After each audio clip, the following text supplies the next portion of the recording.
Mic check 1 2.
meeting to order at 8 o'clock a.m. I'd also like to ask as a courtesy, please ensure that you have silenced your cell phones. Each director received notice of this committee meeting. Public notice was properly posted as required by law. Director Ford Taylor indicated that he would not be present for this meeting.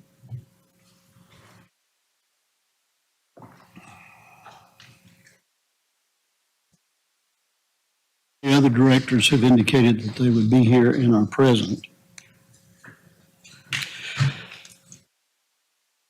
At this point in the meeting, we've set aside time to hear from the general public. We have no indication, no cards have been turned in for members of the public to speak. Seeing that no one wishes to speak, we will move forward on the agenda.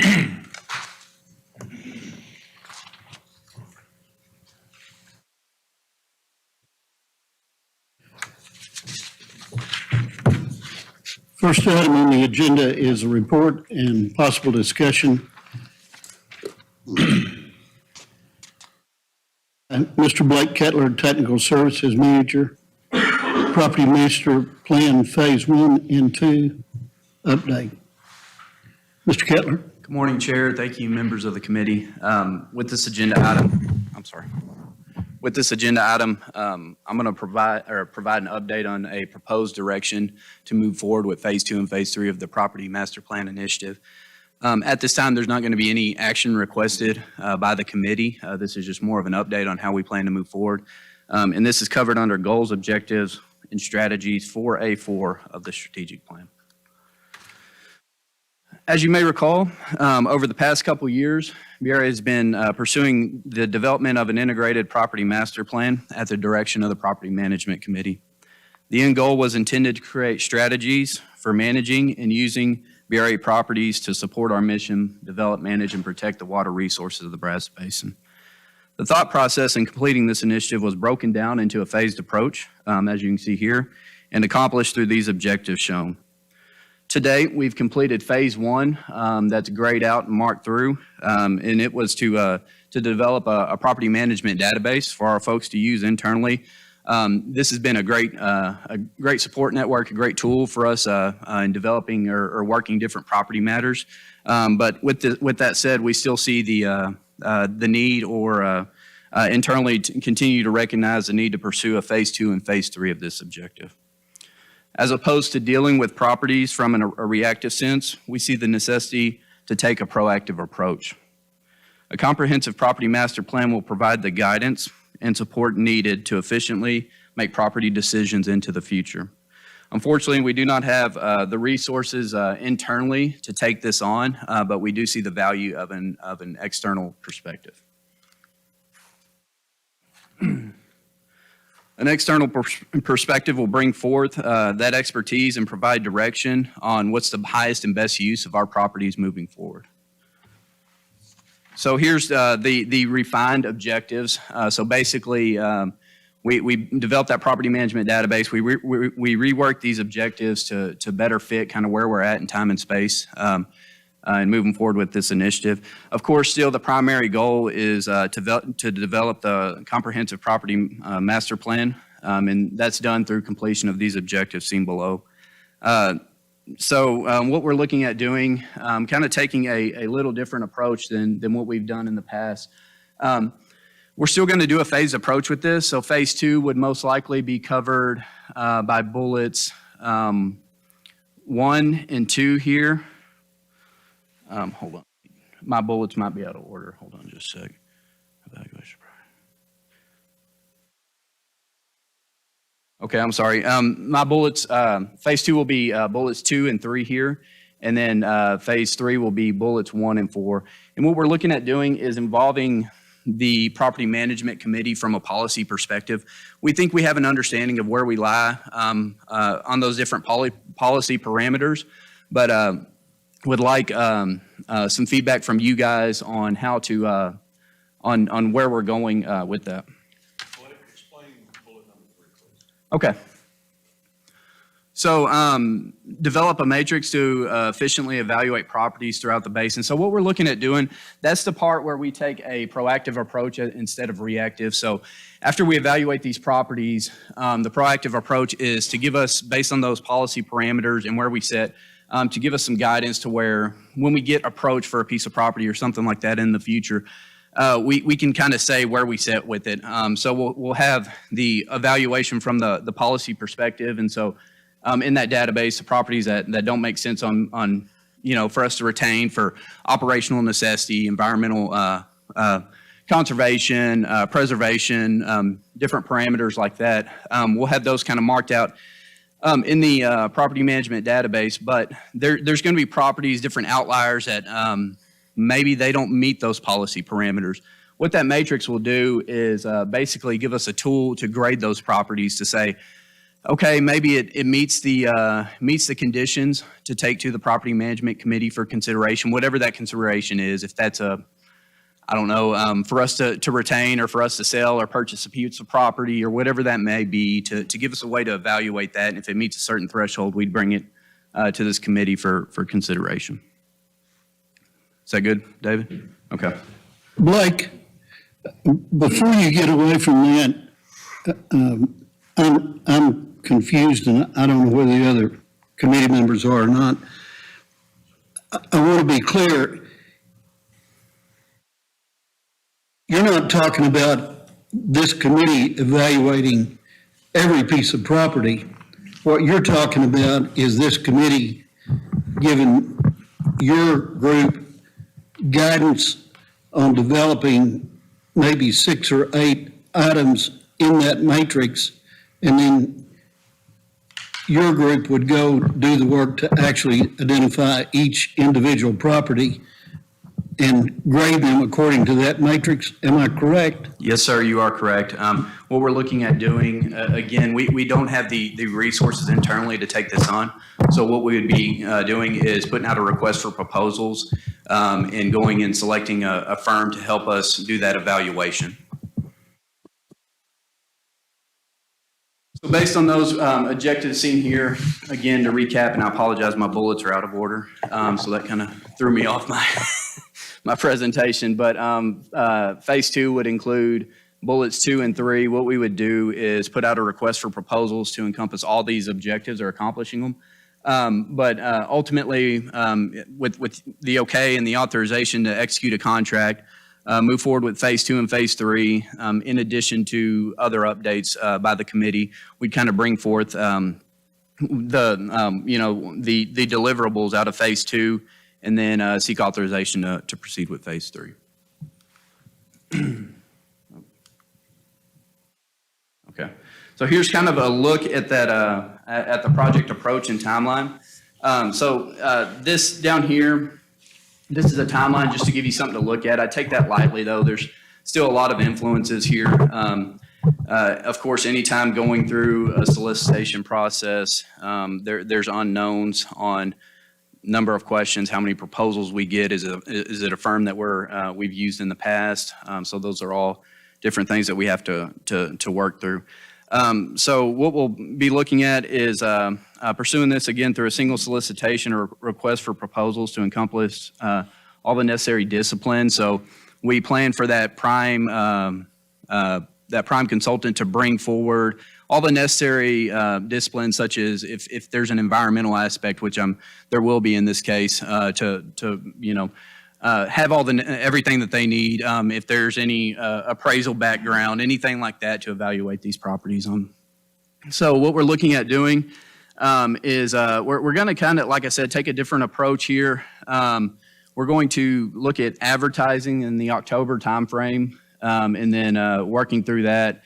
Making a selection hopefully around the second quarter, and then scope and fee from there, and potentially a property management committee or board of director authorization in Q3. The policy workshop that you see out here, that's the changed approach here. Like I said, we feel like we know where you guys sit from a policy perspective, but again, it's up to the committee and board to set policy for the Brazos River Authority. So we're going to coordinate with our selected firm once we execute a contract and develop those policy parameters. So the environmental stewardship, endangered species, maybe opportunities for mitigation banking, operational necessity, future growth, preservation of property, so just as examples, but kind of set the dial on the importance of those parameters. And then we'll bring them forward to the Property Management Committee and have a workshop with you guys to say, okay, maybe operational necessities more important, or environmental stewardship, we need to dial that up. That's more important. So once we kind of have those parameters set, we can go out and evaluate the properties based on that, and then bring you back the findings from that workshop. So here's some of the future steps. Wait. You're talking about a year from now? For the policy workshop? Is that the question, sir? Yes, sir. By the time we work through, we're looking at about a month for advertisement, closing, internal evaluation, 2 weeks, up to a month potentially by the time we go back and forth. And that all depends on, there's a lot of fluff in there. So it depends on if we have to do interviews and things like that. And then working through scope and fee. At minimum, I would say that's a couple months. In the past, I mean, generally that's quite a few months to get through that process. Getting board authorization and then executing the contract after quarter 3, and then doing all the upfront work of document review, prep for the workshop, and potentially, like I said, taking lightly July timeframe for a policy workshop. Maybe, what's the pleasure of the committee? Maybe I'm out to lunch somewhere. I would think 6 months at the outside would be plenty of time to do what you're talking about. But Okay. Does anybody else have a comment? Long time. Okay. Well, we can. Roger that. We'll expedite it. We'll move it as quickly as we can and try to bump those timeframes up. If I'm wrong, somebody say something. Well, where are we at on costs, original budget, things like that we So we haven't looked at any of that.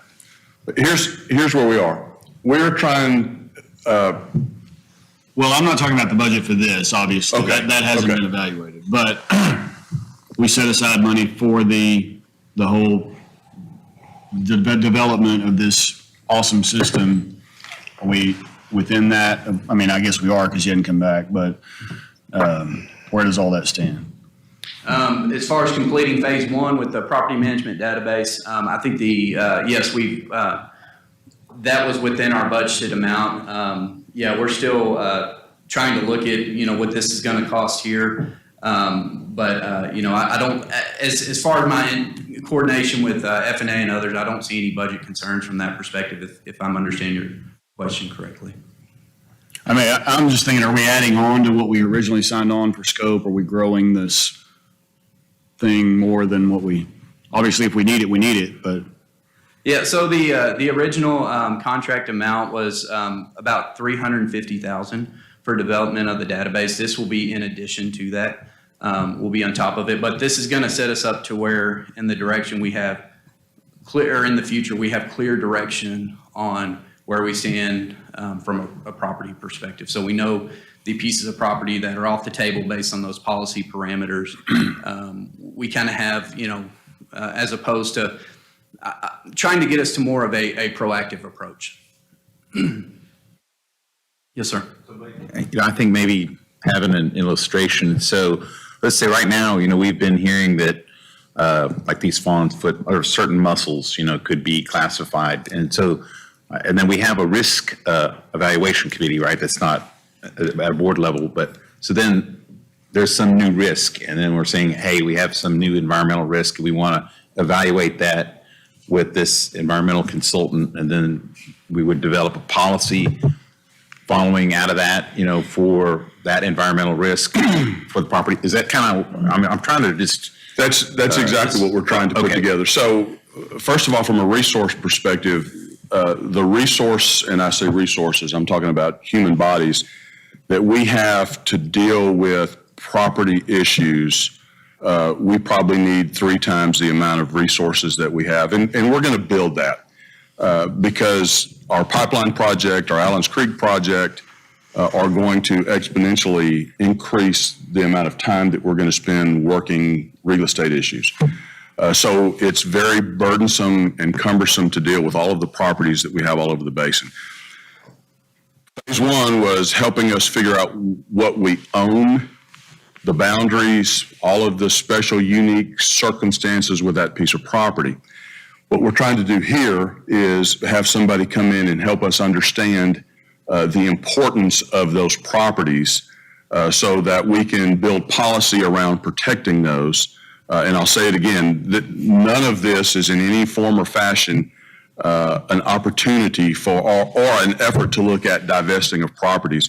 What we're trying to now figure out is these properties that we have, what is the importance of each of those properties to the BRA so that we don't end up getting rid of one or being forced to get rid of one and need that property in the future. So what we're looking at here is to bring somebody in to help us identify those opportunities for those properties that we can build policy around.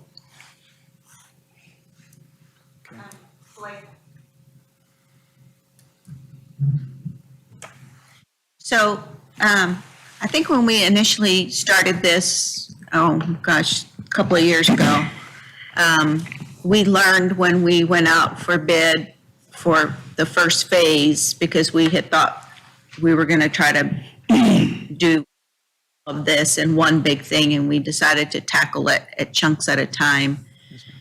Is this something that we can tackle the basin chunks at a time? So start, I don't know, wherever we feel is more important and focus on there, so that way the RFP and all of that, hopefully that timeline can go a lot quicker and focused on a certain area, learn from that, and then go to the next parts instead of trying to go out for an RFP for somebody to do the entire basin. Is that, I would think that that would be more realistic. I think Director Flores' suggestion is a good one.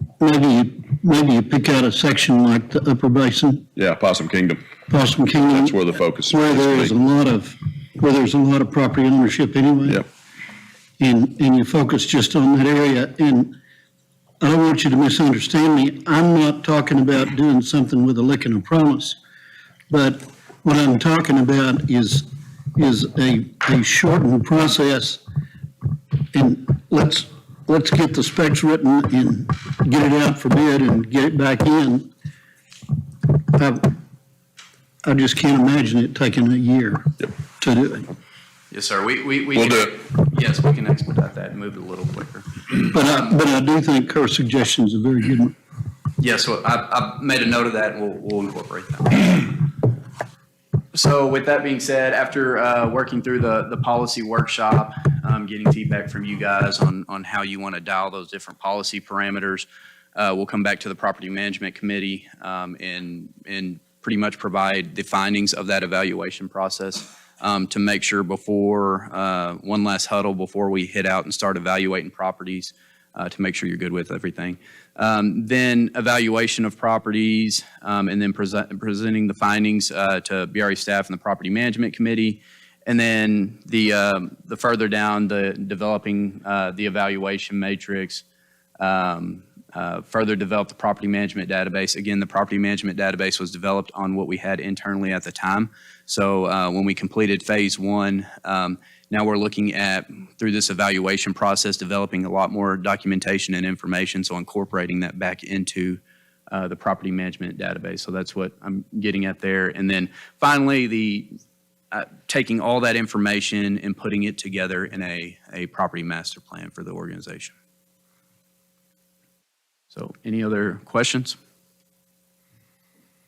Any other questions, Mr. Keller? Yes, sir. If we break it up into chunks, say we do PK this year, the next chunk might be, if you put out another RFP, might be a different provider. How do you know would you feel like your results would be skewed by a different company's perspective? We can, so the way we'll structure this RFP, We try to structure them to where they give us enough latitude to where we can, the scope of services, you get into the details of splitting it out by basin and stuff like that. When you're developing the RFP, you're just hitting, hey, I need somebody to come in with experience in property master planning, all the different parameters you have around what you want in that property master plan. When we get to the actual development of the scope, that's when we kind of dial it down to, okay, this is going to be in phase 2, and we have the ability to move forward with the phase 3, or if we don't like what comes out of a phase 2, we can cut them loose and go to put out a new solicitation. So it gives us some flexibility through that solicitation process. Director Luton, the other thing that I see happening potentially is going through this next phase and having this expert here identifying and helping us understand these matrix, that it may help us do future areas without the need of a consultant. So it may be that we learn what we need to learn from an environmental perspective or from another perspective, and we can apply that to other parts of the basin. Because PK in itself is going to be pretty complex. Yes, sir. So, there's the new entity that is in the Water Development Board, which is the floodplain. So I was kind of tracking along as those were being developed, and there were a lot of areas that they didn't have data, and they were kind of trying to put together like you have, in here. Is there information that we need to be checking to see if, what they come up from a flood standpoint, where that might impact our decisions about how we would use or protect or property, from the floodplain? So the idea here is, yes, it will consider that. For presentation purposes, we're just kind of hitting the high notes, but we plan to get down into those weeds. So even on the opposite side, so you have the flood side, from the Regional Water Planning Group side, if there's properties out there that maybe could serve future benefit for developing new water or something like that, that'll also be considered. Well, we've already heard, we've had people come in here and ask things downstream of Lake Limestone, and, so those are things that we need to tighten up on. Yes, sir. Any other questions? Yes, sir.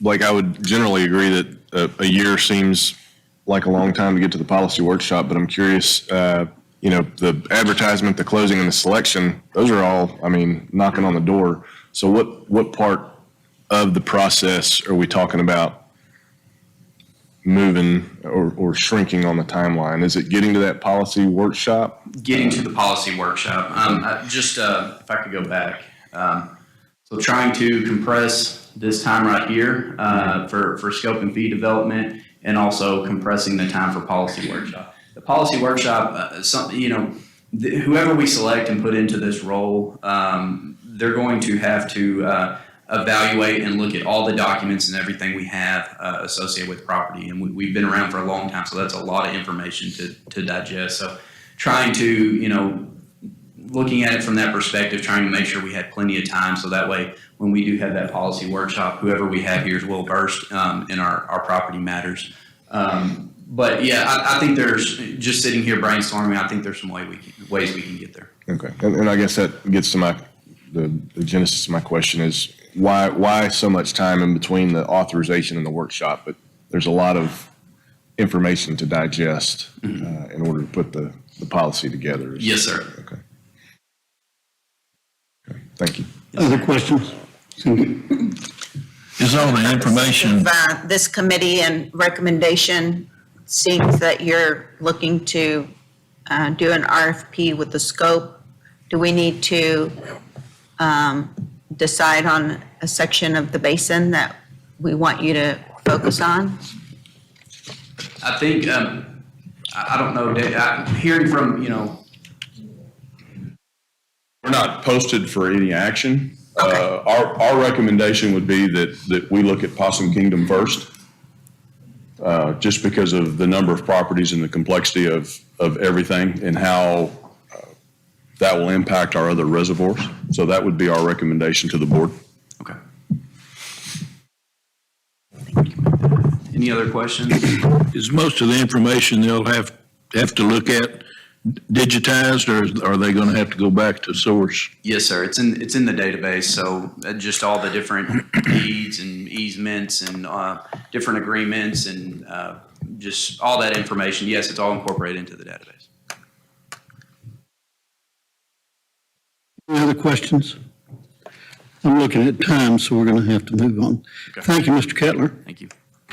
Next item is a report and possible discussion on the Possum Kingdom Airport by Mr. Mike McClendon, Upper Basin Regional Manager, and Matt Phillips, Legislative and Governmental Affairs Manager.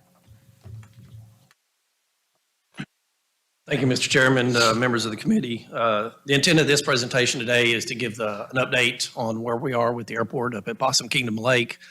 Since the last time that we met, there's no action being requested of the committee at this time. It's just an update on some of the progress that we've made. So the airport consists of, just a little bit of history here. The airport consists of two properties. Property A is approximately 59 acres. That's the blue, if you can see that on the map here. That's about 59 acres. And then just to the west of that is this yellow line properties. Property B, it's about 10 acres. That property is, it's really consistent with one another. You can't really tell the difference. There's a barbed wire fence in between the two. That's it. But so it's total, it's about 69 acres that we're talking here. The airport runway is about 3,500 feet long. It's about 65 or 60 feet wide. It contains, you can see here, a pilot's lounge, which is located in about this area. Then you have the hangars that are associated with the airport. There's a tie-down area for transient aircraft. And then over here to the left a little bit is a parking for vehicles. So since the last time we met, there was some interest by the county in taking over operations of the airport. Brazos River Authority staff met with the county. We provided them a lease document, a lease agreement for them to review. We gave them a couple of weeks, 2 or 3 weeks to look at that, met with them. Nothing really materialized during those conversations. We went back to the county again, and ultimately the county judge came to us and said, hey, we're not interested in pursuing a lease with the Brazos River Authority.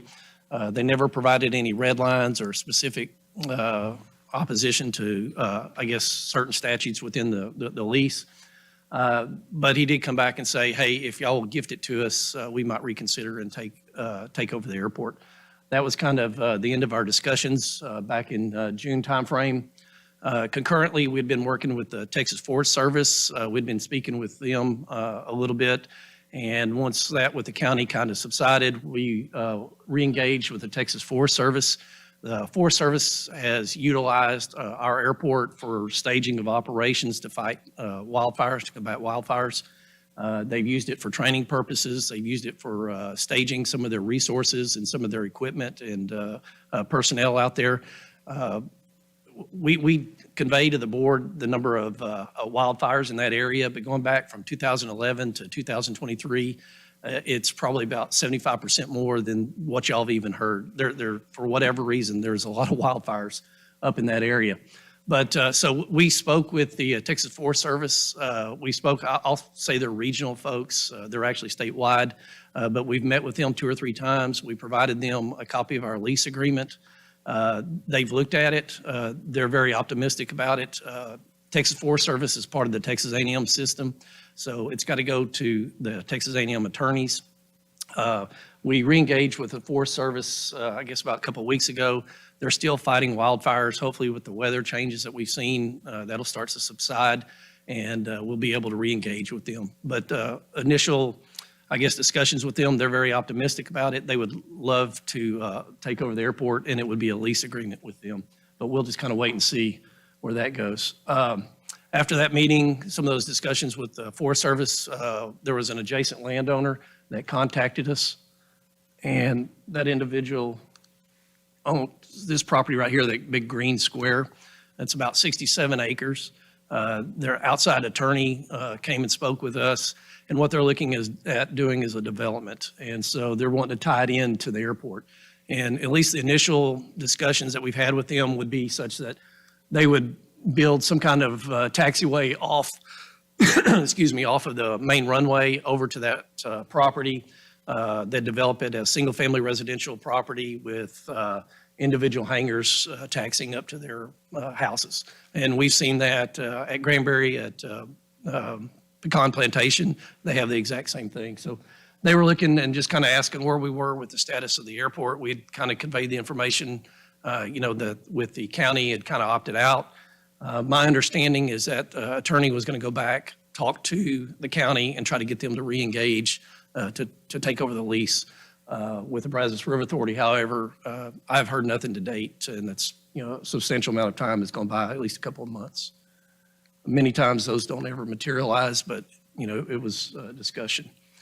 And then back in August this year, I went to David and I said, hey, David, the disposition of this airport's taking a little bit longer. We've deferred some of the maintenance out there until we've decided a course of action.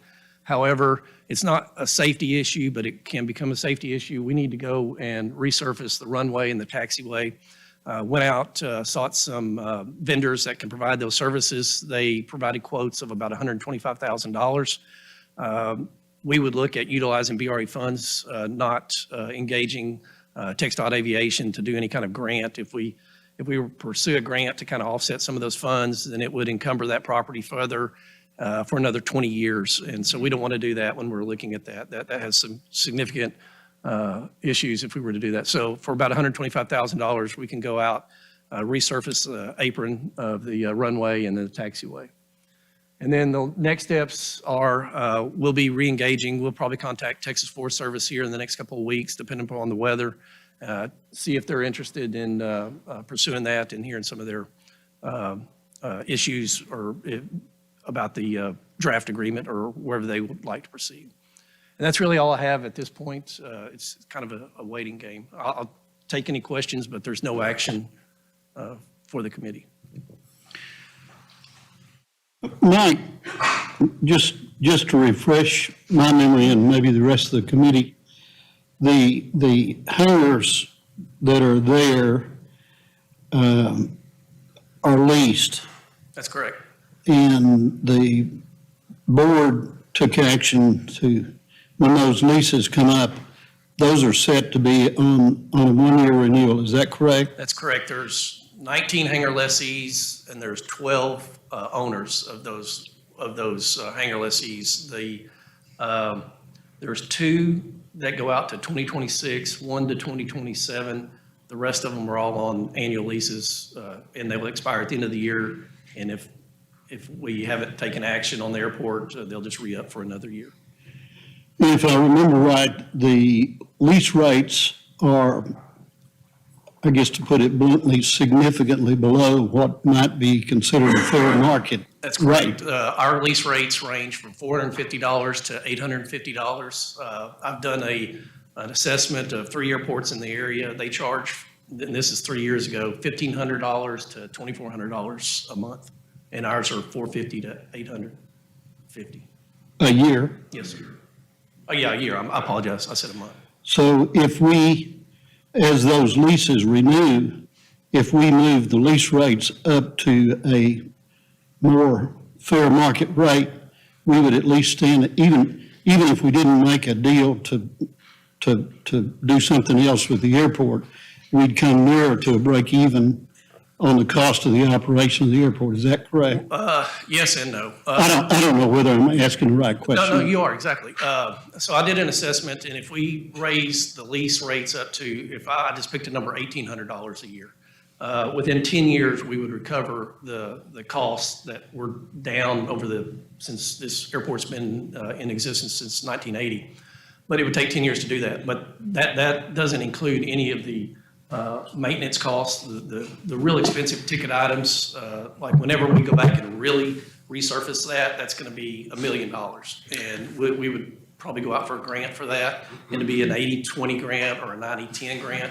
But the way it is right now, I don't think, unless you went up significantly, you're never going to get a full cost of the maintenance out there at the airport.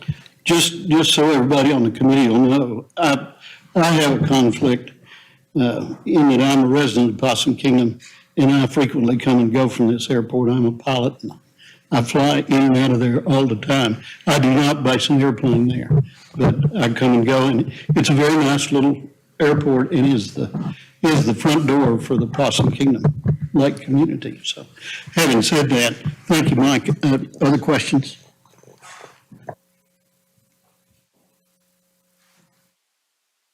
Okay. Where does the Forest Service fly out of? Mineral Wells, they'll stage their aircraft, which is probably about 20, 30 minutes to the east. But if they were to stage here, it's a lot less traffic, so they're not having to fight the traffic that's coming in out of Mineral Wells whenever they're trying to conduct their operations. Maybe too early in the discussions, but would they be relocating or would this supplement what they already have? Most likely, I think they'd be relocating. It's large enough to serve some of their aircraft. It depends upon the size of the fire. If they have to bring in some, 20 planes or helicopters, they may have to stage it both. But for the most part, I think they would like to utilize the whole airport.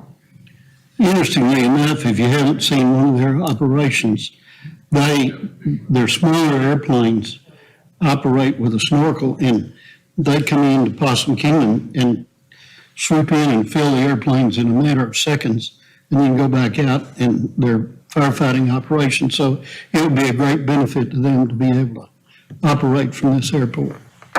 It is consistent with our mission. I love the idea of, Yeah, I mean, it would protect our resources that we have, our facilities that we have out there, and it protects the community at large. That kind of leads into my next presentation. Other questions of Mr. McClellan on the airport? Thank you very much, Mike. You're welcome. Next item on the agenda is discussion and possible action on the Possum Kingdom West State Volunteer Fire Department presented, I'm sorry. Matt, did you have anything else on the airport? You don't want to kick that dog. Okay. Next item on the agenda is discussion and possible action on the Possum Kingdom West Side Volunteer Fire Department presented by Mr. Mike McClellan. Thank you again. The intent of this presentation is to provide the board information regarding the Possum Kingdom West Side Volunteer Fire Department, and then recommend a course of action for your consideration. So the Possum Kingdom West Side Volunteer Fire Department, if you look at this inset, this is Possum Kingdom Lake, obviously Palo Pinto County. It's in the northwest corner of Palo Pinto County. If you're familiar with the area, this inset just kind of dives down a little bit deeper. And then over here to the left, this is the actual property that's associated with the lease. The West Side Volunteer Fire Department has a special purpose lease, and it's set to expire January 31st, 2024. The Volunteer Fire Department, they provide the primary, emergency services and fire services to the northwest portion of Palo Pinto County. It also includes the state park, the lake, and then the authority lands. So they're very responsive up in that portion of the county. The property, the lease is the lease has two properties associated with it. Both of them are just under an acre. The one over here on the left is 0.77 acres. The one over here on the right is 0.84 acres. So in addition, the lease, there is no fee that's been associated with that lease. It's been in existence for about 20 or 30 years. The reason why is the public benefit that the Volunteer Fire Department provides to the county, to the BRA, and to the community at large. The BRA has never imposed a lease upon that. Also, the Volunteer Fire Department, as you're well aware, takes donations, and their funds are generally limited. So the BRA decided not to impose a fee whenever we initiated that.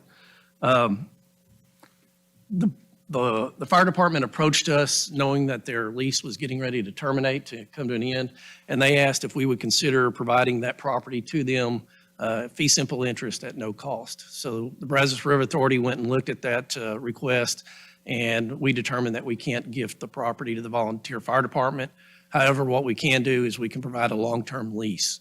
And so that's why we're coming to the board today. The Volunteer Fire Department is wanting to make some improvements to their property. I'll get to that here in just a moment, but you can see these are some of the areas that they're wanting to address. And so from a long-term perspective, we can't convey the property in fee to them, but we could provide them like about a 20 or 30-year lease. We haven't had discussions with regard to the term, but what they're wanting to do is build a new helipad, and before they do that, they'd like to tie down that commitment. So they're wanting to place a helipad out here to be able to respond to the community better. Another thing that they're looking at doing is a culvert and then a paved access way to the helipad for whenever weather conditions are bad. And then their pilot came out and looked at it, and these are some of the trees that are located along the county road there from the map that you saw. And they're wanting to remove those trees for safety reasons for the aircraft coming in and approaching the helipad. Moving forward with a long-term lease, I think will benefit the volunteer fire department. It'll allow them to utilize their resources to obtain new equipment, to install these upgrades to the facilities. We're looking at, as I said earlier, about a 30-year lease. We would ask that the board consider to retain that provision of no fee associated with the lease because of the public health, safety, and welfare that this party provides to the community. And then one of the things too, the current lease agreement is an older lease agreement, and so we would update that with some of the new stuff that legal has updated our leases over the past few years. So the recommendation would be coming out of this committee that I do have I don't know exactly the process. I've got a proposed recommendation, but this would go before the board. So we're recommended to y'all that y'all consider this lease, 30-year lease, 20-year lease with the volunteer fire department. I can take any questions. I can show y'all the resolution. The reason why we're coming to the board is because in 2008, there was a moratorium issued by the board that said we could not enter into any long-term leases.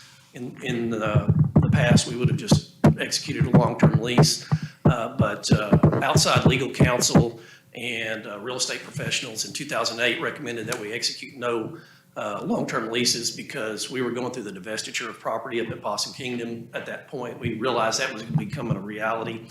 The real estate professionals and attorneys said that encumbering your property with a long-term lease significantly devalues that property and it provides an encumbrance upon that.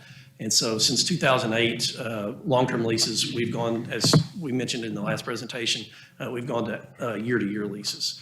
And I believe that moratorium is still valid today. We heard a presentation earlier today about looking at the property up at Possum Kingdom until we get to kind of a juncture where we can make some decisions on that. I believe that moratorium is still valid. However, for the public health, safety, and welfare that this group provides, I believe it's prudent to execute a long-term lease with these folks. Director Lloyd. Yeah, I think we ought to keep it as short as they need. Okay. First of all, I don't know, 20 or 30, because I don't have a feel for what the alternative uses of this property are. Maybe that's because we need to have a consultant help us look in our database. But it's a long time for no fee, not knowing what the future holds, what the alternative uses are of the property. I'm all for helping the local community, including volunteer fire department and the Forest Service. But I think as a committee and as a board, we've got to look at it from the business standpoint, right? So can you touch on those? I know I'm confident you've evaluated all that and it goes into your recommendation, but can you flesh it out? Some of the discussions that we've had with the volunteer fire department is if they were to have to pay a fee, they might not be able to make some of these improvements that they believe are necessary. They might not be able to obtain some of the equipment that they're looking at. So that's why we decided or determined that, no fee, just because of the public health, safety, and welfare, the benefit that they provide to the community. They respond to, if we have somebody on the lake that needs, and it happens quite a bit, emergency services, they're responsible, they respond. And so we just thought it was a course of action if the committee would like to go somewhere. Yes, ma'am. So I'm with Wes. Maybe a happy medium would be like an evergreen lease that pick the time. It's a 5-year lease, renewable every 4 years or something like that. Or, you can go 10, but I think it's probably, I understand the need and why we would, want to be supportive of the fire department. I also think that as things change and times changes, that we should probably allow ourselves the opportunity to at least reevaluate. And that's not saying that they're not going to get 20 to 30 years out of this. It's saying that let's just reevaluate on both sides every 5 years, whatever. Those types of leases seem to be beneficial really to both sides, not just, our side. Sure, I'm fine with that. I'm going to come from the other direction a little bit and have been involved, I guess, more from a local standpoint. I know talking, because the local people came to me first, there is significant traffic, and they've been using the pad there beside the building for the helicopters to come and go.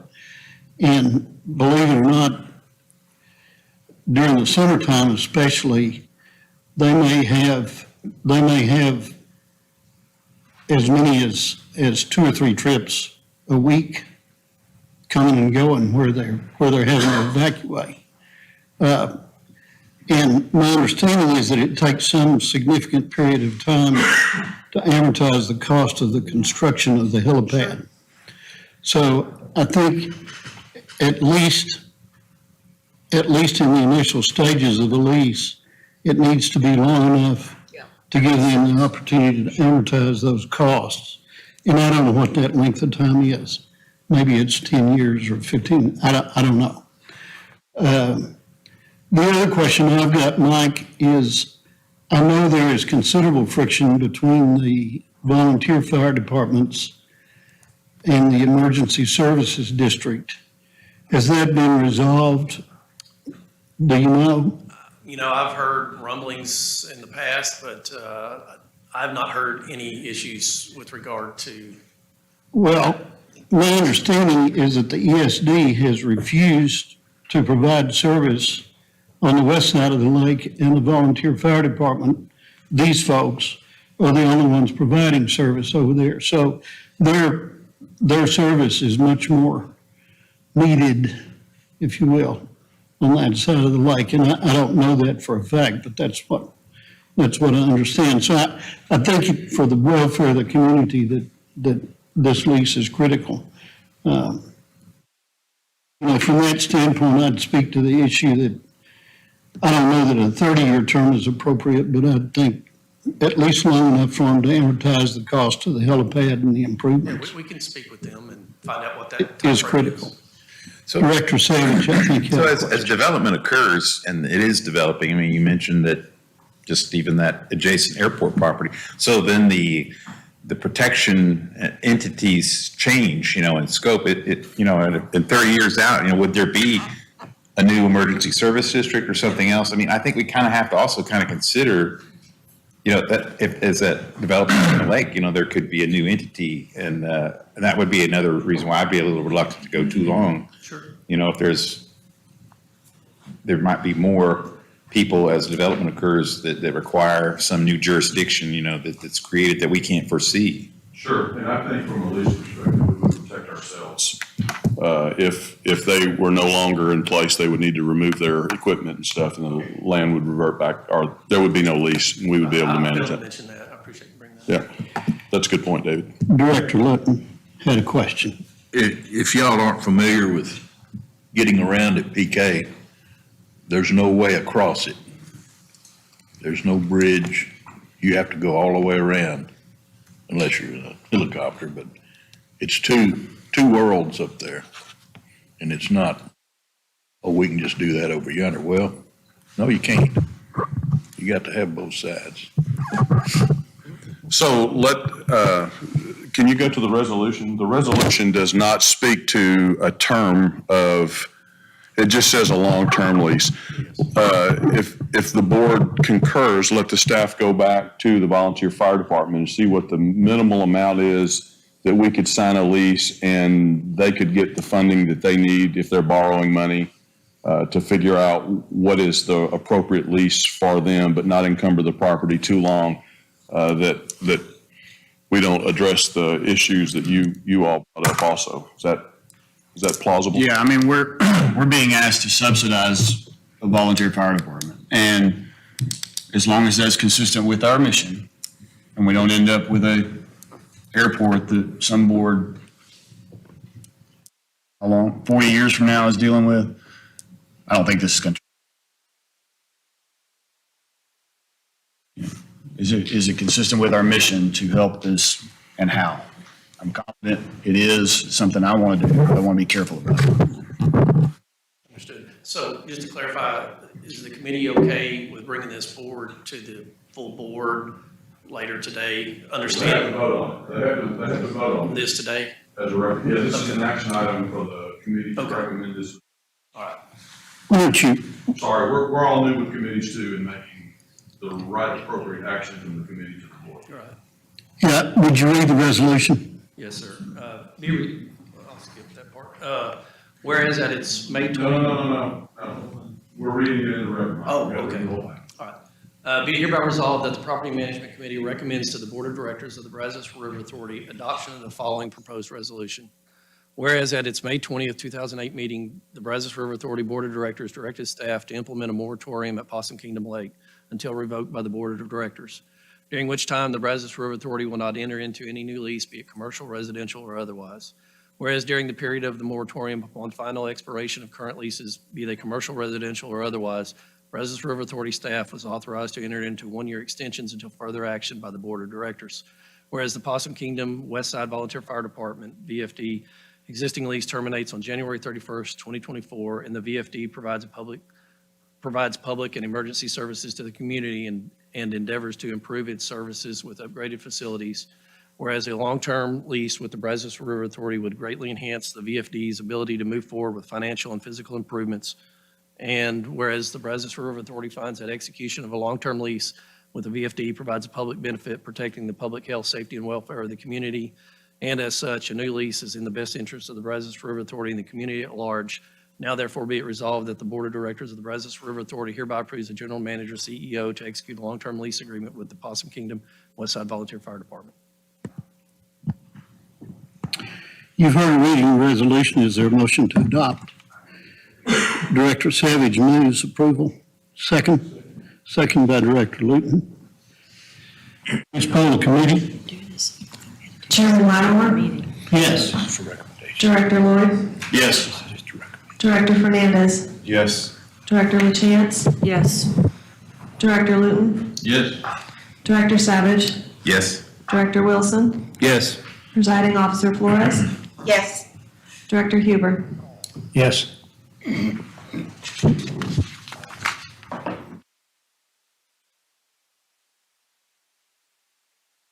Entertain a motion to adjourn. So move. Motion's made and seconded. All in favor? Aye.